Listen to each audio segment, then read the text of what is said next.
السلام علیکم دوستو، جویں تُہاں جانتے وے میں ملک ارشد اور تُہاں سارے یوٹیوب چینل پہ وسیع دا منڈا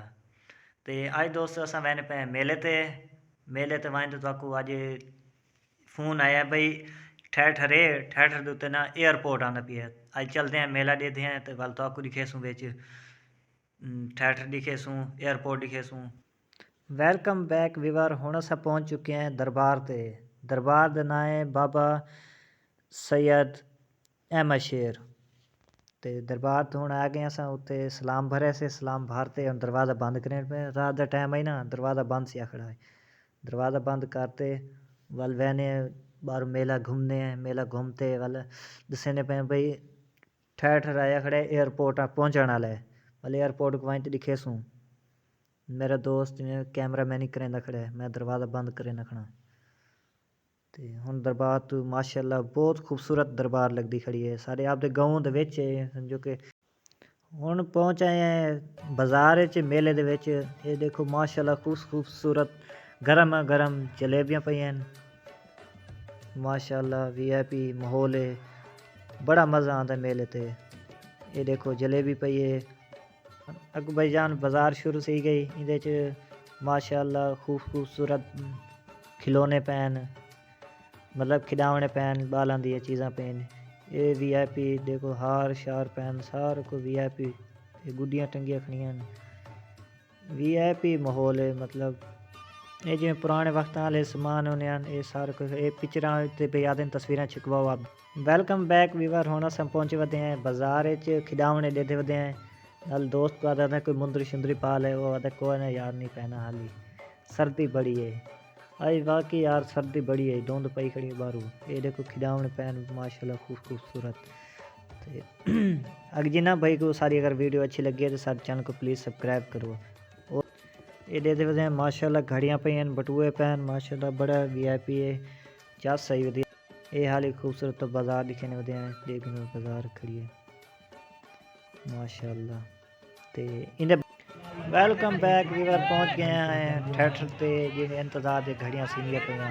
بڑی بے صبری نے انتظار ہے تو پہنچ چکے ہیں تے پوچھا سے بھائی اور کو کہ بھائی چوکی دے رہے انہاں آگے بھائی حالی ایئرپورٹ کہ نہیں پہنچا تے انتظار کریں رکھنے ایئرپورٹ کا آسی والوں نے ویڈیو بڑے سوں تے دکھے سوں تاکو کیڑا ایئرپورٹ ہے حالی یہ ٹکٹاں دینے پین تے اندر قوالی چلدی کھڑی ہے ماشاءاللہ ساؤنڈ چلدے کھڑے بندے اندر میں کھڑے ٹکٹاں لے تے ہن دے ہیں بھئی انتظار کریں کہ صاحب عوام آئی کھڑے پیچھے انتظار کریں کھڑی ہے بھئی ایئرپورٹ کس ٹائم پہنچ سی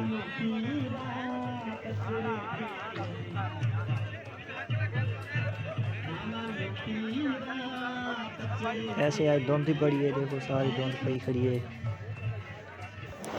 ماشاءاللہ دوستو ایئرپورٹ پہنچا ہے اسٹیج تے آ گیا باہر دیکھو ایئرپورٹ کھڑے اندر نال اندی اداکار کھڑی ہے ادو کھڑا ہے چودھری بوٹا بہت ہی مزہ آئی رہا ٹھہر سی بڑا ڈرامہ ٹیٹا سی مزہ آسی دیکھن دا یہ دیکھنو واہ دیر تے انتظار کیتے سے ہون آ کھڑے انہیں ٹکٹ ہے مطلب 200 روپے ٹکٹ ہے ایک بندے دی تے میں کہ چلو لائیو تک ویوراں کو دکھاواں دیکھو ماشاءاللہ بہت خوبصورت ہے اللہ پاک ہر کہیں کو عزت دے والا ہے دوستو بہت انتظار بندے بڑا انتظار کرنے پہ ایئرپورٹ کا بڑا ڈرامہ اٹیک ہے بڑے مزہ آئی ہے ویڈیو میں اگر تساں یہ دیکھنے دے شوقین ہوئے تو کمنٹ ضرور دساں جنہ بھائی حال سارے چینل کو سبسکرائب نہیں کیتا ہو پلیز سارے چینل کو پلیز سبسکرائب کرو انہاں نوے اداکاراں دی خاطر سبسکرائب کر دو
یہ آئی دوستو ایئرپورٹ تے آج ہی تھیں ویڈیو دا کریں اینڈ اگر تک ساری ویڈیو اچھی لگی ہے تو پلیز سارے چینل کو سبسکرائب کرو. اوکے تب تک کے لیے اللہ حافظ.